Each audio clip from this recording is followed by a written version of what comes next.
Aziz do'stlar, siz bilgan va ishonch bildirgan Umbem klinikasi endi sizga yanada yaqinroq. Biz yangi filialimizni ochdik. Shu sabab yangi klinikamizda turli xil xizmatlar uchun 20% gacha chegirmalar taqdim etamiz. Marhamat, klinikamizga kelib, o'zingiz va yaqinlaringiz sog'lig'iga g'amxo'rlik qiling. Bizning yuqori malakali shifokorlarimiz quyidagi sohalarda xizmat ko'rsatishadi: stomatologiya, ginekologiya, terapiya, lor, jarrohlik, pediatriya, urologiya, UZI va boshqa yo'nalishlar. 5000 dan ortiq turdagi laboratoriya tahlillari olinadi hamda eng yuqori sterilizatsiya darajasi o'tkaziladi. Bizning manzil Moskva shahri, VDNX metro bekati, Kondratyuk ko'chasi 2. Telefon raqamimiz 8 925 103 22 55. Mutaxassis ko'rigiga oldindan yozilishni unutmang. Umbem klinikasi. Biz sizning sog'lig'ingiz uchun qayg'uramiz.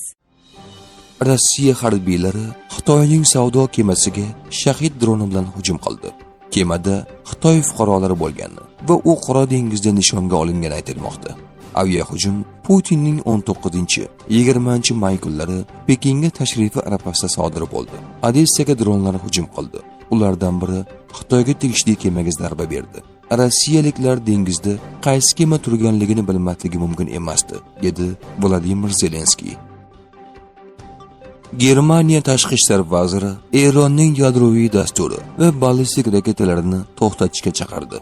Eron kelajakda mintaqadagi mamlakatlar uchun boshqa xavf tug'dirmasligi kerak. Uning yadroviy qurolga ega bo'lishiga hech qachon yo'l qo'yib bo'lmaydi. Uning ballistik raketa dasturi hamda butun mintaqada beqarorlik va mojarolarni avj oldirayotgan siyosati to'xtatilishi shart, degan Germaniya tashqi ishlar vaziri. Oq uy Eronning urushni tugatish bo'yicha yangi taklifini rad etdi va harbiy zarbalar bilan tahdid qildi. Oq uy Eronning urushni tugatish bo'yicha qayta ko'rib chiqilgan taklifini yetarli emas deb rad etgan. Shuningdek, AQSh rasmiylari agar Tehron yadroviy dastur bo'yicha jiddiy yon bosishlardan bosh tortsa, harbiy harakatlar qayta boshlanishi mumkinligidan ogohlantirgan. Eron Hormuz bo'g'ozi orqali o'tadigan kemalar uchun Bitcoin'da to'lanadigan yangi sug'urta tizimini joriy etmoqchi. Sergey Lavrov Rossiyaning Eurovision tanloviga qaytish imkoniyatini rad etdi.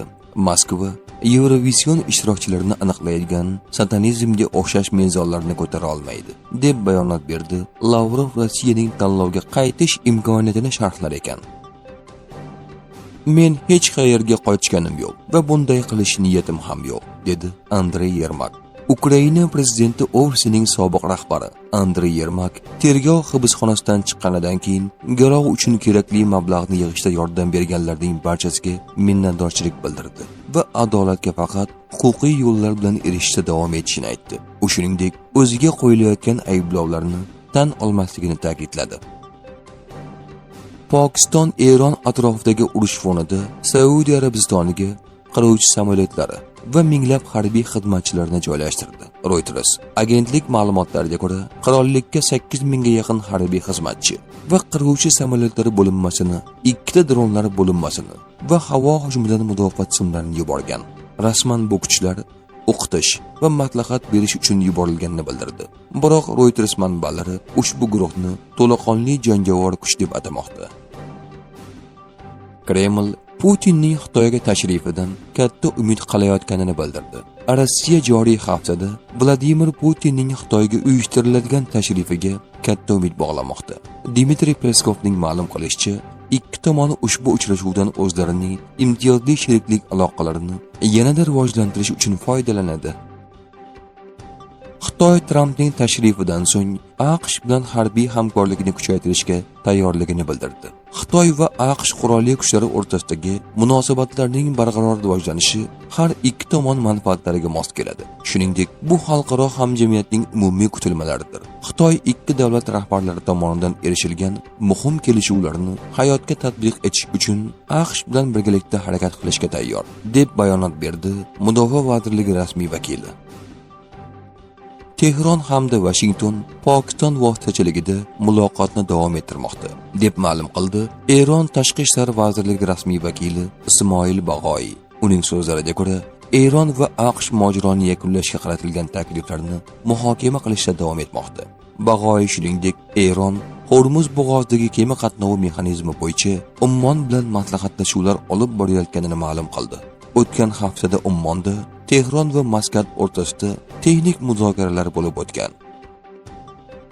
Dmitriy Peskov Ukraina bo'yicha zarbalar va muzokara haqida bayonot berdi.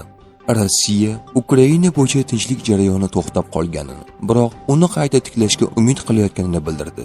Bu haqida Rossiya rahbari matbuot kotibi Dmitriy Peskov jurnalistlarga ma'lum qildi.